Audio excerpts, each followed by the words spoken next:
Let me ask you something. Have you ever watched your team, fall short and thought, God, why do they keep doing that?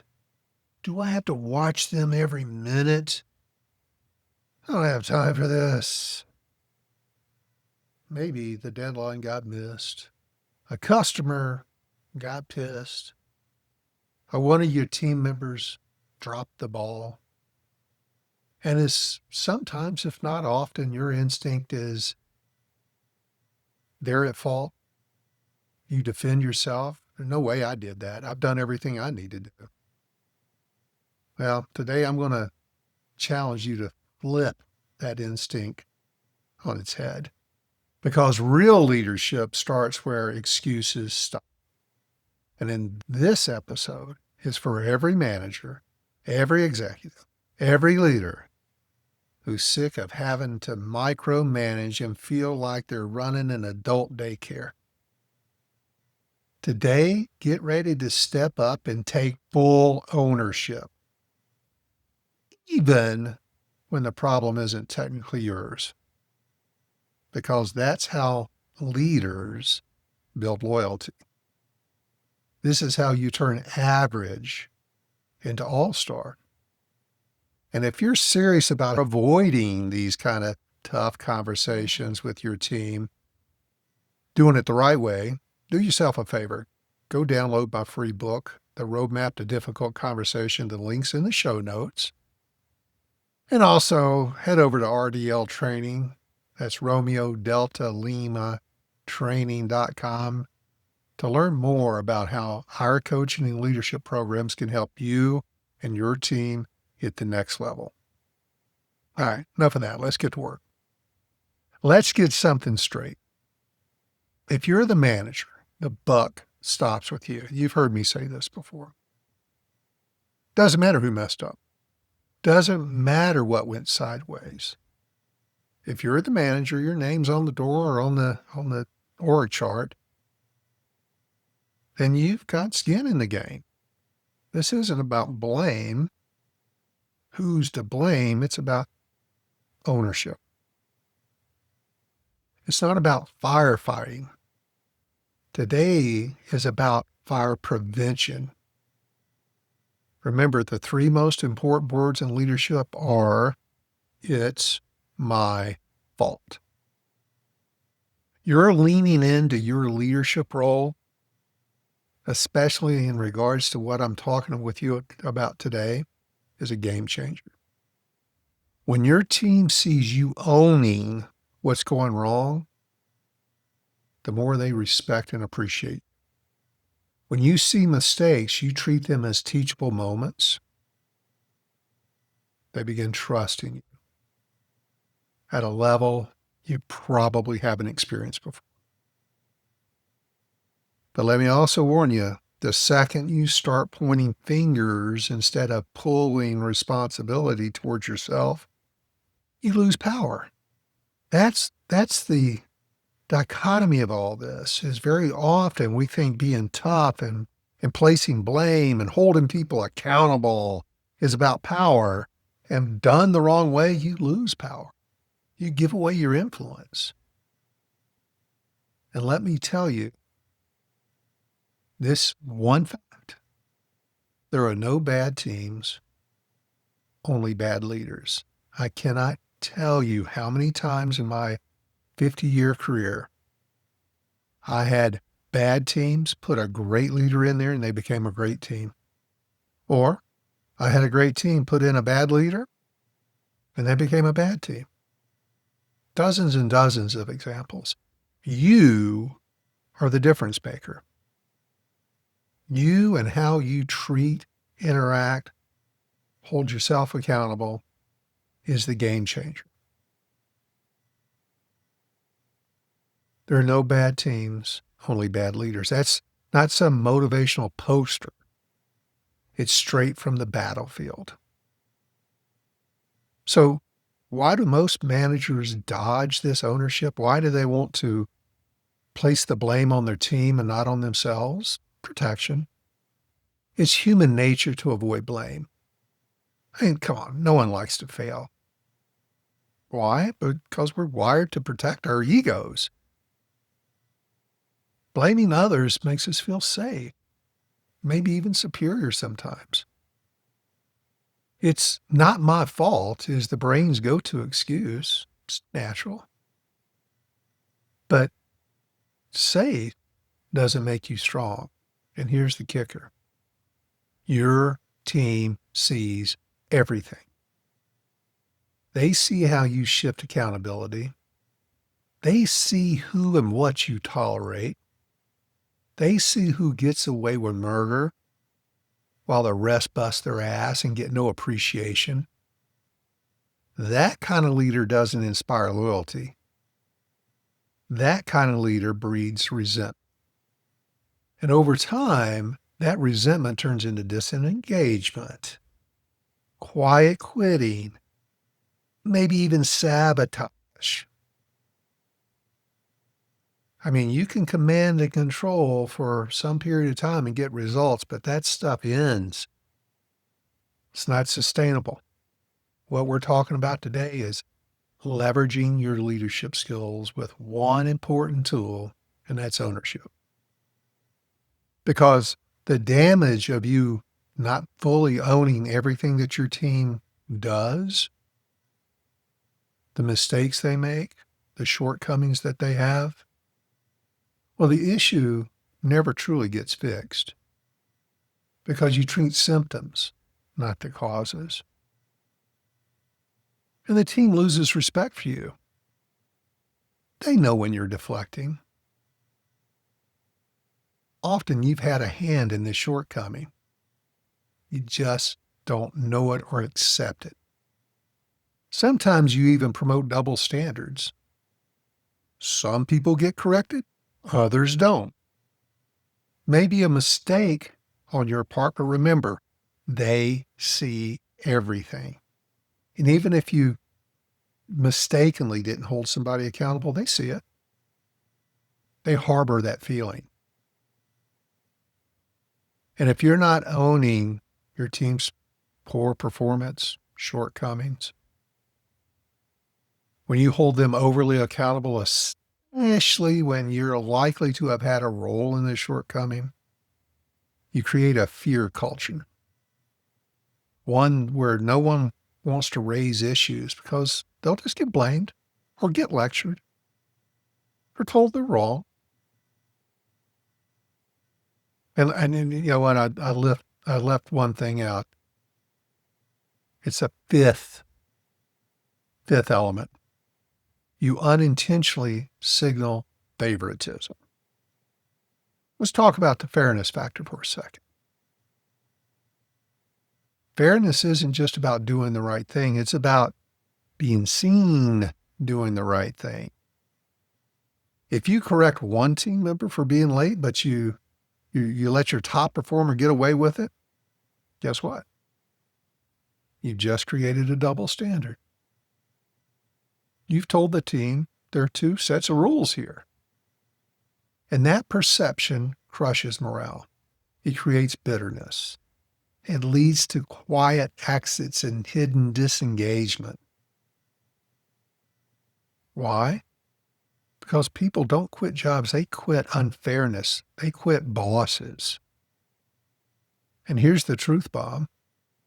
If you tolerate poor performance or poor behavior from even one person, you may not realize it, but you're silently approving it. And if you're doing things that you're holding them accountable for, but you're not living up to that accountability, that's real poison. The entire team sees it, and they start asking themselves, why am I trying so hard? It just sucks the creativity and the motivation right out of them. That one person's slack becomes permission to others to lower their bar. Standards collapse from the inside out. And the mind shift change you must make. It's all on you. You've got to believe that In your core, everything my team does or fails to do is my responsibility. If someone screws up, ask, did I make expectations clear? Did I tell them when to get this done, how to get this done? Did I have enough resources assigned to this? Was I clear in my instructions? Did I provide the right training? Did I check in often enough to know where they were off track? Am I treating everyone on this team equally? I could go on and on. But you've got to ask yourself these things. And in my book, Free to You, is a list of the 16 reasons why employees don't do what they're supposed to do. And almost all of them are the manager's fault. So back to the fairness factor, the line between coaching and overcorrecting. Leadership isn't about hammering people, especially the moment they slip up. Great leaders utilize judgment, timing, having it in the proper environment. They sometimes learn the art of the delay and looking for patterns. If someone who's consistently excellent makes a small mistake and it's not a pattern, it's slide. That's the art of overlooking. But if it's new hire, someone who is still forming their habits, you must catch them and correct it in a respectful way. Why? Because these early behaviors sets the tone for everything that follows. Let me give you an example of two different standards. Let's say Sally. Sally's a high-performing senior rep. She forgets to CC you on a follow-up email to a client. You let it go. But Alex, who's an average sales rep, does the same thing, and poor Alex gets lit up. Your team sees that double standard, including Alex. And if you're doing what it takes to get Alex to the next level, you just set yourself back 10 paces. Even if your intent was innocent, your impact was favoritism. And everybody hates a dual standard. So instead, the next time Sally doesn't CC or Alex doesn't CC, try this. It's just a slightly different way of presenting the issue. Hey, Alex, quick thing. Not sure you knew, but we always CC leadership on client communications. Now, I should have mentioned this earlier. You're doing great. This is just a small tweak to stay aligned. So go get them, Tiger. That tone keeps it fair, consistent, respectful. Now, if this is the 15th time Alex has failed to do what you've expected him to do, that's a different conversation.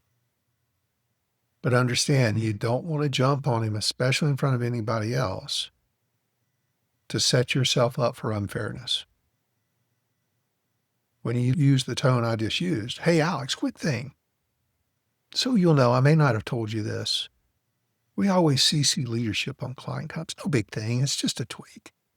That tone keeps it fair, consistent, respectful. Ferdinand Fornes laid this out in his classic work, Why Employees Don't Do What They're Supposed to Do. And again, all the top reasons people drop the ball are in the book. Download it. Things like they're not capable yet. You've expected too much too soon from them. They've got obstacles beyond their control. You don't know what else potentially has gotten in their way. Maybe a dueling commitment or a dueling instruction. Maybe because you've let people get away with things so long, there's no negative consequences. Or even more so, because you don't reward and thank and show appreciation and empathy towards your team. There's no positive consequences for doing a great job. They may think something else is more important. They may be thinking they're doing it. Or they may think their way is better. Or they think your way won't work. Or they really don't know how to do it. Maybe they don't even know what they're supposed to do. Almost every one of these is a reflection of a leadership gap, not employee deficiencies. Something that you've come up short on. Own that. The better you get at the empathetic approach of saying, wow, when things go wrong, what could I have done better? Rather than, sick of you. I know you've done it. You see, leading fairly means leading consistently. You set the standard. You are the standard. You don't just enforce the bar. You are the bar. People work for people. And the standards you hold for yourself, which have got to be extraordinarily higher than anybody else, well, that's contagious. Everybody sees that, and everybody will copy that. However, if you expect punctuality, but you show up late, you can show up late. You lose all credibility. If you demand accountability, but you're always blaming others, you lose respect. If you ask for feedback, they give it to you, but you never change anything, you've lost all your influence. When you model fairness and hold everyone to the same standard, including yourself, well, you're building a culture that people really want to be a part of. They're going to thrive in. I hear story after story after story of my students, once they begin getting practiced at this, how it changes the dynamics of their team, how much happier they are, how much harder they work, how much more dedicated, how much more efficient, productive their team is. And it's just how you treat them. So let's talk about another example in the real world. Let's just say your team botches a presentation, client presentation, and instead of grilling your sales rep, what the hell was that, in front of everyone? My God, who the hell taught you how to do that? You say, instead, let me start by owning this, Alex. I'm sorry. I should have reviewed this deck once more before you went out with it. That's on me, Ben. Now, let's talk about what was missed and how we can prevent it next time. Sound good? Instantly, when you take the blame for it, even if it really isn't your fault, instantly the room shifts. People lean into that instead of shutting down. They want more from you versus avoid you. You didn't let him get away with it. You didn't lower expectations. You raised accountability by modeling it. Ha. Now, again, let me also say that if you've done this a bunch of times, you've done everything you needed to do, and Alex consistently blows the presentation, well, that's a different conversation. But we're talking in the day-to-day here. So let's start wrapping this up. The takeaway I hope you're getting today. Leadership is a mirror, not a megaphone. You don't just call people up to the standard. You reflect it first. You set the standard. And when things go wrong, your first question is, what part do I own? What could I have done better? How do I make this a teachable moment? Let's figure this out together. The better you are at this, the less you're ever going to have in the way of performance conversations, write-ups, corrective actions, terminating people. That becomes very minimal the better you get at this. So you're fire preventing, not firefighting. So enforce consistently. Coach fairly. And never forget, if you didn't stop it, You approved it. And when you approve it, that's on you. What could you have done better? What could have you done better? So that's it for today. If this hit home, and I'm pretty sure it did, go grab my free book, The Roadmap to Difficult Conversation. The link's waiting for you in the show notes. And if you want to level up your leadership, visit rdltraining.com. That's Romeo Delta Lima Training.com to check out our coaching leadership programs. And this is Vaughn Sigmund. Thanks for tuning in. Now go out there, own the problem, and lead like you mean it. Get after it.